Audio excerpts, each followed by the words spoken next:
আমার কাছে মনে হয়েছে সিঙ্গাপুর ম্যাচের আগে বাংলাদেশ দলের তো কিছু প্র্যাকটিস সেশন থাকবে, সেখানে বাংলাদেশ দল এবং সমিত সোম প্র্যাকটিস সেশন করতে পারবে। ইন জেনারেলি হয় কি, প্রফেশনাল ফুটবলে একজন ফুটবলারকে এনে একটা ম্যাচে নামিয়ে দেওয়ার চেয়ে বরঞ্চ তাকে কিছুটা রেস্ট দিয়ে প্র্যাকটিস সেশন করে তারপরে সিঙ্গাপুরের বিপক্ষে ম্যাচে হয়তো আমরা তাকে দেখতে পাবো। এই ম্যাচে আসলে বেসিক আলোচনাটা কি না, সমিত সোম এসছেন, সমিত সোম বাংলাদেশ দলে বা বাংলাদেশ দলের ড্রেসিং রুমে যখন ঢুকবেন তখনই আসলে একটা ভিন্ন রকমের আবহ তৈরি হবে।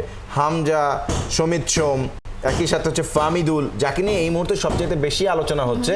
কোচ হাভিয়ার ক্যাব্রেরা গতকালকে প্রি ম্যাচ প্রেস কনফারেন্স করেছিলেন, সেখানে তাকে নিয়ে দুটা বড় প্রশ্ন করা হয়েছে, তিনটা প্রশ্ন আমার কাছে বড় হয়েছে তিনজন ইন্ডিভিজুয়াল প্লেয়ারকে নিয়ে। প্রথম হচ্ছে ফামিদুলকে এই ম্যাচে খেলানো হবে কি না। ফামিদুলকে ইন্ডিয়ার বিপক্ষে ম্যাচে খেলানো হয় নাই, সেটা নিয়ে আমি কথা বলছিলাম আরও একটা শোতে, আলোচনা সমালোচনা, মানববন্ধন, সোশ্যাল মিডিয়া ভরা লেখা, মানে কেন ফামিদুলকে খেলানো হচ্ছে না। ফামিদুল কিন্তু হামজা কিংবা সমিত সোমের মতন অত বড় ফুটবলার বেসিকলি না। আপনি যদি তাদের প্রফেশনাল ফুটবল দেখেন, ভেরি ইয়াং, ইতালিয়ান ফুটবলে তিনি বড় হয়েছেন বা ইতালিয়ান ফুটবল স্ট্রাকচারে বেড়ে উঠেছেন।